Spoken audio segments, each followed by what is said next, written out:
Ջազը այդ ապրելակերպը ամենաբարի երաժշտությունն է աշխարհի։ 6-րդ անգամ իրականություն է դառնում ամենամասշտաբային ջազային փառատոնը։ Համաշխարհայինից մինչև հայկական ջազ քաղաքի բակ ունեցող թանգարաններում 4 օր Գյումրին ջազ լսեց ու վերստին ապացուցեց։ Բացի նրանից, որ գուսանների ու աշուղների քաղաք է, դառել է նաև ջազային քաղաք։ Մանուկյան ընկերությունն այս տարի Հայաստանի Հանրապետության էկոնոմիկայի նախարարության զբոսաշրջության կոմիտեի հետ համագործակցությամբ իրականացրեց Հայաց ջազ փառատոնը։ Առաջին կանգառը Գյումրու ժողովրդական ճարտարապետության ու քաղաքային կենցաղի թանգարանում էր։ Բացումն իհարկե ավագ ջազմենը պիտի աներ։ Գյումրին միշտ էլ ջազային փառատոններին եւ ընդհանրապես ջազային համերգներին շատ լուրջ է վերաբերվում։ Հայաստանի ժողովրդական արտիստ Լևոն Մալխասյանի կողքին այս փառատոնին մշտապես ներկա ընկերներն են։ Բազմիցս նվագել ենք Գյումրիում եւ միշտ շատ հաճելի հիշողությունները եւ միշտ շատ հաճույքով ենք նվագել։ Այդ ջերմությունը, այս արևը, այս ամեն ինչը փոխանցել մեր սիրելի հանդիսատեսին։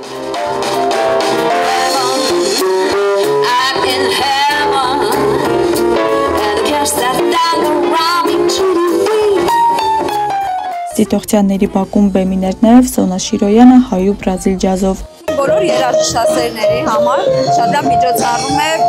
ուզում եմ, որ միշտ շարունակական լինի։ Գողտրիկ ու կոլորիտային հայատներում մշակույթների մեկտեղում էր։ Սա նաև երաժշտական եւ թանգարանային արվեստի հետաքրքիր միաձուլում է։ Մարդիկ, ովքեր լինում են թանգարանում, լսում են ջազ երաժշտություն եւ ովքեր ջազասեր են, կարող են բացահայտել նաև թանգարանային միջավայրը։ Ավելի նպաստում են, որ մեր երիտասարդությունը նաև գնահատի ջազ երաժշտությունը եւ իր առօրյայում ինչ որ տեղ հատկացնի նաև ջազային կատարումներին։ Լսարանը այսօր իսկ հավաստում է այն մասին, որ այն կայացած է։ Կայացած է արդեն շարունակական բնույթ ունենալու։ Ջազը մեզ շատ հոգեհարազատ է։ Երկրորդ օրը ջազը Ավետիք Իսահակյանի հուշատուն թանգարանի բակում էր։ Գյումրի գալուց շատ հետաքրքիր է, շատ կայֆ է։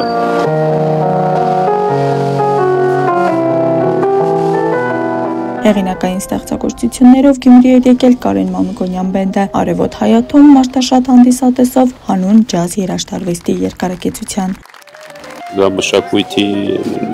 կյանք տալն է, երկարացնելը կյանքը ու կա այնքան բան, որ պետք չի ճոխացնել։ Զուսպը որակել է հայկական ջազը, իսկ այս նախաձեռնությունը հենց այդ որակի հանրահռչակմանն է ուղղված նաև։ Ջազը աշխարհը ընկալում է,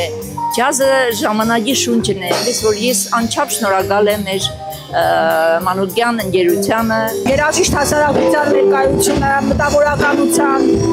վկայում է հենց դրա մասին, որ այո, գյումրեցին սիրում է ջազ երաժշտություն եւ գնահատում է։ Գյումրու սպասված փառատոնը զբոսաշրջային այցեքարտ է քաղաքի համար։ Այս հարցում Մանուկյան ընկերությունը հաջողում է, զբոսաշրջության կոմիտեն էլ առաջարկում Գյումրու ջազ փառատոնը տանել նաև մարզեր։ Այս փառատոնը հենց համապատասխանում է մեր պատմամշակութային ամենամեծ ներուժ ունեցող ուղղությանը։ Գյումրիի ջազ փառատոնը, ինչու՞ չէ, ինչու չիրականացնենք Վայոց ձորում կամ Սյունիքում։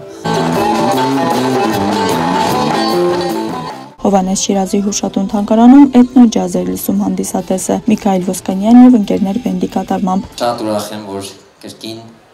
այսպես վերաթողարկվում է հրաշալի գաղափարը Հայաց ջազը։ Թարմ ջազը մեքենչունային աշխարհում նոր երաժշտական մտածողություն է ստեղծում եւ ինչպես բեմերում, այնպես էլ այս բակում գտնում իր հանդիսատեսին։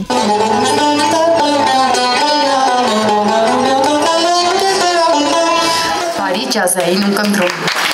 Փառատոնի վերջին ակորդը հնչեց Մարիամ եւ Երանուհի Ասլամազյան քույրերի պատկերասրահի պատշգամբից։ Ցանկությունս այն է, որ հնարավորություն է օգնություն է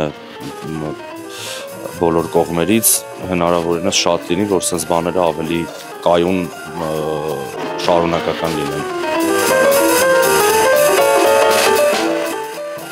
Սոնա Գյուլխասյան եւ Ռաֆայել Պետրոսյան տրիոն հեղինակային ու ավանդական ջազ էր բերել պատկերասրահ։ Փոքրին սառնաշունչ երեկոյին հաղորդել ջազի ջերմությունն ու իր մարտաշատությամբ ապացուցել, որ ջազ լսելու առիթը բաց թողնել պետք չէ։ Խոսք է գալիս, որ այս տարի ջազը երբ է լինելու եւ այս անգամ էլ մեծ ոգևորությամբ մի քանի օր շարունակ բոլոր գյումրեցիները եւ ոչ միայն գյումրեցիները մասնակցություն ունեցան փառատոնին։ Հայաց ջազ նախագիծը Գյումրիում առաջին անգամ իրականացվել է 2017 թվականին։ Արդեն 6-րդ անգամ իրականացնել մեկնելով կազմակերպիչները վստահ են հայ ջազում, ջազը Բաքվում կլինի նաև հաջորդ տարի։ Ունեմ ներքին վստահություն, որ հայոց ջազը սիրված է գյումրեցի հանդիսականի եւ ոչ միայն գյումրեցի հանդիսականի համար, ինչը տալիս է երաշխիքներ, որ շարունակելու ենք եւ հանդիպելու ենք նաեւ հաջորդ տարի Գյումրու ջազային բակերում վայելելու ջազային մարզային ամենամեծ փառատոնը։ Տարիներ շարունակ մշակութային երկխոսությունն ապահովելով այսօր կարող են ընդգծել հայոց ջազի գլխավոր ձեռքբերումը։ Ամենամեծ ձեռքբերումը հավատարիմ ունկնդիրն է եւ այն արտիստական կազմը, որն ավանդաբար մեզ հետ է։ Աստղիկ Խաչատրյան, Խանովանեսյան, այսօր։